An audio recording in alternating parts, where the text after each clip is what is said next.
The following program may contain subject matter and language suitable for mature audiences. Viewer discretion is advised.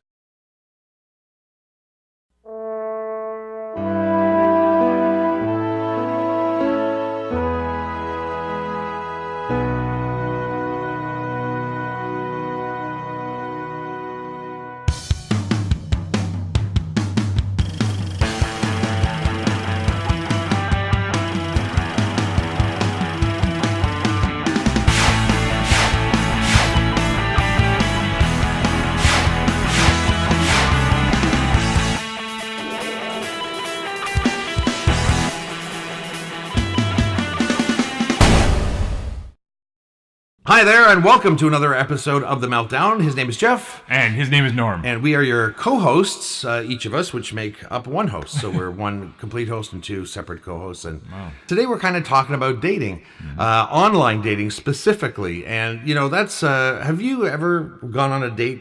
And did you meet someone online and go on a date ever? No. Well, I've gone on dates. but but I know what your question. No, I've never met somebody online.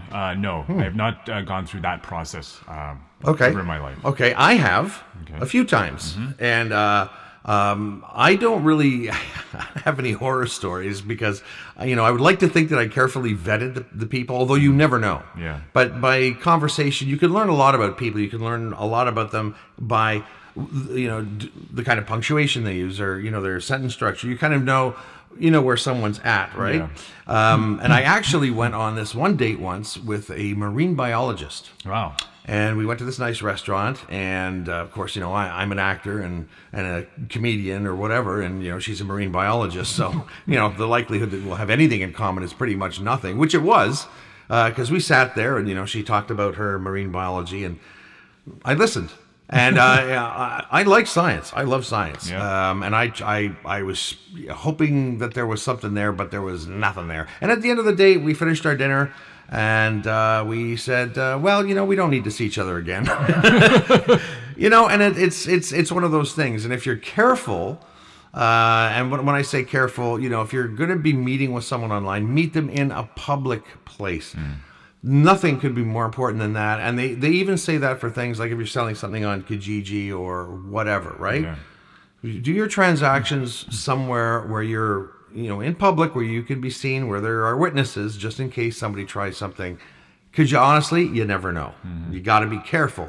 Yeah. And it sounded like the two of you were honest with each other, at least. Oh, yeah. You know? I mean, yeah. You know, you didn't drag it on, so to speak. No.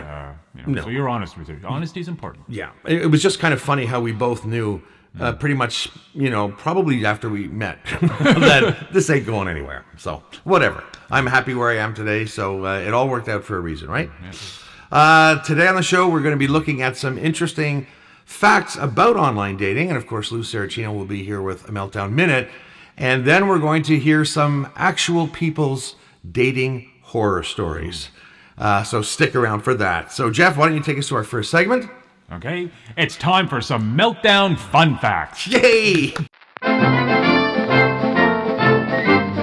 Okay, so as promised, we have 15 revealing facts about online dating. Okay. Anywhere from 50 to 80% of people who use online dating lie about themselves on their profile. Women tend to lie about their age, while 40% of men have admitted to lying about their jobs. People also tend to lie about height, weight, and income.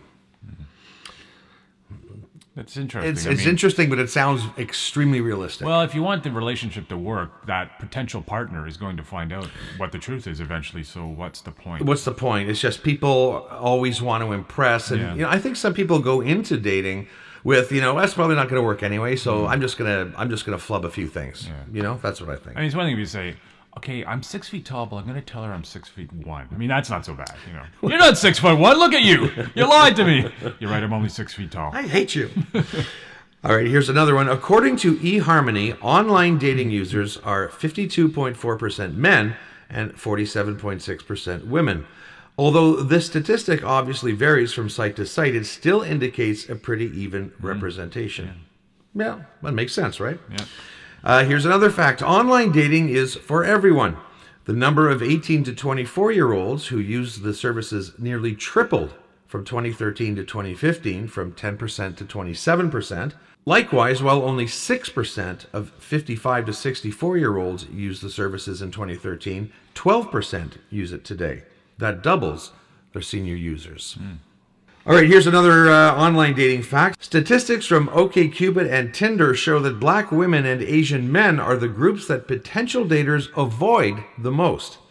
As Inverse Culture wrote, it's not that Tinder made anyone racist, it's that the app compiles data on the quick preferences and prejudices of millions around the world, exposing an uncomfortable and racist reality.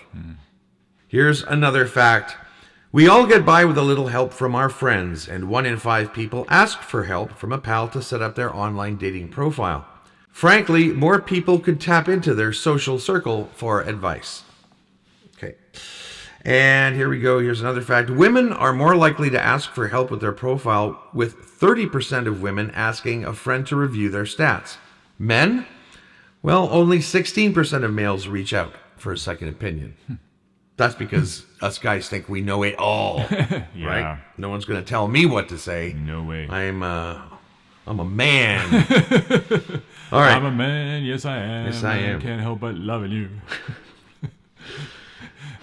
Anyways, I hope we don't have to pay royalties for that. If we do, it's coming out of your pocket. You're right.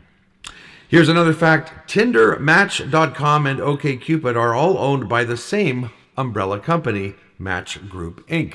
So there you go. Umbrellas Incorporated. Imagine if an umbrella a manufacturing plant owned a bunch of other companies. An umbrella manufacturing. The umbrella company to the umbrella companies is the umbrella company. Okay, here's another fact. According to Tinder's co-founder, Sean Rad, nobody joins Tinder because they're looking for something. They join because they want to have fun.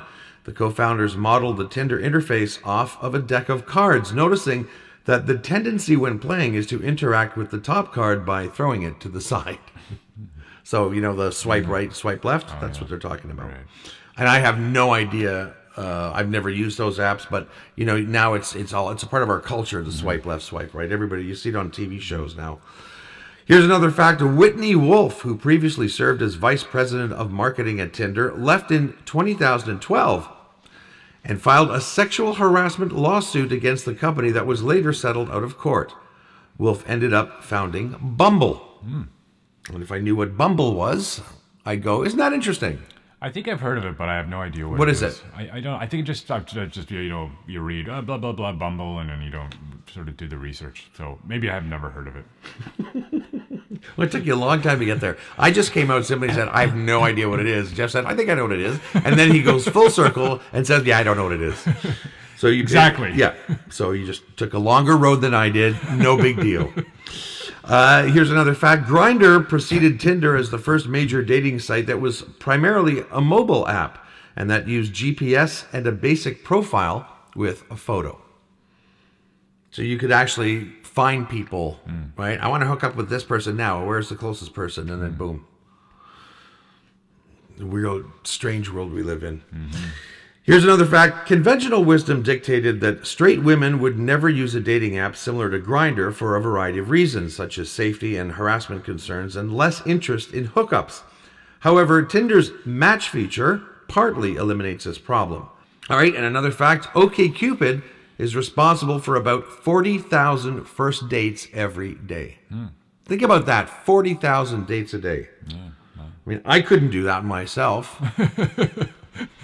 Yeah, how would you? The dates would have to be 3 seconds long. Yeah, if that. You gotta have lunch and sleep. All right, here we go. Online dating really began in the 1960s. Harvard undergraduates Jeff Tarr and Von Morrill developed 1966 Operation Match, which received 8,000 applicants, 52% of which were women. The researchers got users to fill out questionnaires on punch cards, and they would then enter the data into computers, which would then sort the data and provide a match via an algorithm.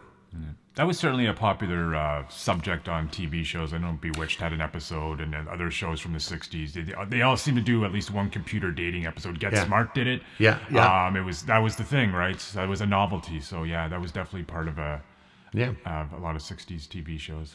Yeah, and it's still now it's really, really big and just has made its way from, old, slow computers to really fast ones. Here's another fact. Between 2002 and 2012, more than 1/3 of newlyweds met through an online dating site. Online dating, which was at 34.95%, beat work, which was 14.09%, friends at 12.4%, and school at 7.14%, combined as the tool for people to meet potential partners. And our last fact today, and Jeff, you'll find this one interesting, and you're probably going to demonstrate.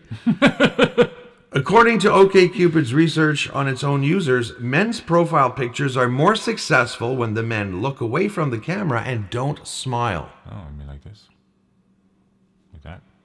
I don't know. I have to see the finished product if I'm going to keep that in or not. But I'm kidding. Yeah, I guess it's kind of, it's one of these, Like demure. Just look real serious. No. Maybe it looks like you're playing hard to get. Yeah, You know what I mean? I'm not going to look at you. Yeah. Am I interested? Not going to tell you. Not going to show it. No. Yeah. We are going to go spend a little bit of time with our friend Lou Saracino, and then we'll be back with some stupidness, some real online dating horror stories from actual online daters. But Jeff, take us to Lou. All right. And now it's time for a Meltdown Minute with Lou.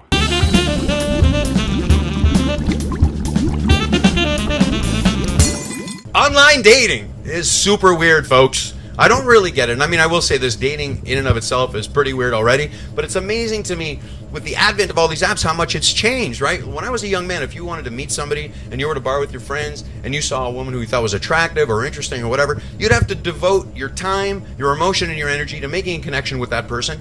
And I think there's a lot to be said for that. By contrast, you have apps right now like Tinder, where you can essentially be in a bar, send out a little note, have sex with somebody else who's in that bar. I don't know if that's better, but I will tell you this. I did notice yesterday an article where they're now packaging Tinder with a companion app called Tender, which tells you if you have an unsightly rash. So that's super handy. But here's the other thing, right? Is that it devalues connection, which I don't really understand. Here's what's happening. Read this thing where this guy meets a woman on Tinder, and she invites him over. He goes over, and then two of her buddies jump out, beat the living crap out of him, take his wallet, take his stuff. Now, by contrast, when I was a young man, you had to wait a few months before your girlfriend's friends beat the crap out of you. Thank you, Lou. And now it's time for Meltdown Stupidness. These are actual people that have posted these stories, and like I said, the one experience I had that I can remember the most was not bad. It just, it just sucked because it was a nice dinner, and she was interesting, and I'm sure she didn't find me interesting at all. I don't even know if we talked about me, to be honest. But I think I learned a lot about whales. Not 100% sure because I don't remember. All right, let's start with story number 1. I got walked out on a date that seemed like it was going fairly well because I said I didn't like French fries. I am still baffled by it. Can you imagine that? Yeah. Poor guy. All right, here's another one. I went out with a guy in his 30s who told me within the first hour of the date that he didn't have a bank account, had never filed taxes, worked on a drug farm, and paid with his green card, aka pot, for goods and services in the neighborhood. So, not reputable. No. Here's another one. Nowhere on her profile did it say anything about her being an acid casualty and ketamine dealer. So I guess a couple of these, I guess, maybe didn't even result in dates, which is probably better that they didn't. Here's another one. I once went out with someone who, within an hour of meeting me, told me that his ultimate fantasy was to date a replicant. So, there you go. Obviously a bit too nerdy for her. Here's another one. My date's catchphrase was a quote from Seinfeld. I love TV, so I thought that was a good sign. When we met, I start to talk about Seinfeld, and he tells me he doesn't watch TV and doesn't even own one. Oh, he lied. Don't lie. I think she assumed. Oh, yes. Here's another one. Dude who had never met a real-life Jewish person before me and thought feminism was bullshit because all the feminist girls in high school hated him because he had sex, and then went on to talk at length about all the sex he had in high school. He was 29. Yikes. Okay, here's another one. This one's kind of... I can't imagine ever doing this on a first date. He wore a pink polo shirt, collar popped, and worked in finance. He talked with prime rib in his mouth and told me that he could use some BJ action. That was that. Well, that's being honest. Yeah, well, you know, there's being honest, and then there's just revealing things that you just should keep to yourself for now. Wait for like the fourth or fifth date At least. God, some people, and they wonder why they don't procreate. Okay, here we go. Here's another one. I was recently on a date where during the middle of dinner, he pulled out his phone, opened up Grindr, and showed me a photo of a penis another user had sent him. Here's another one. Post-date, we were fully naked and very nearly having sex when he simply got up and left without a word. I'm thinking, Jeff, that he was not single and probably feeling a little bit of guilt. And then decided to get the hell out of there. That could very well be. Next week, we are going to be taking a look at one of my favorite subjects, food. And, we're going to have some interesting facts about food. I hope none of them gross me out, but they probably will. And then we're going to look at some food stupidness. What is food stupidness, you ask? Don't know, but we'll find out. We'll find out together if there's any such thing as food stupidness. Until then, he's Jeff. And he's Norm. And we'll see you next week. Bye-bye.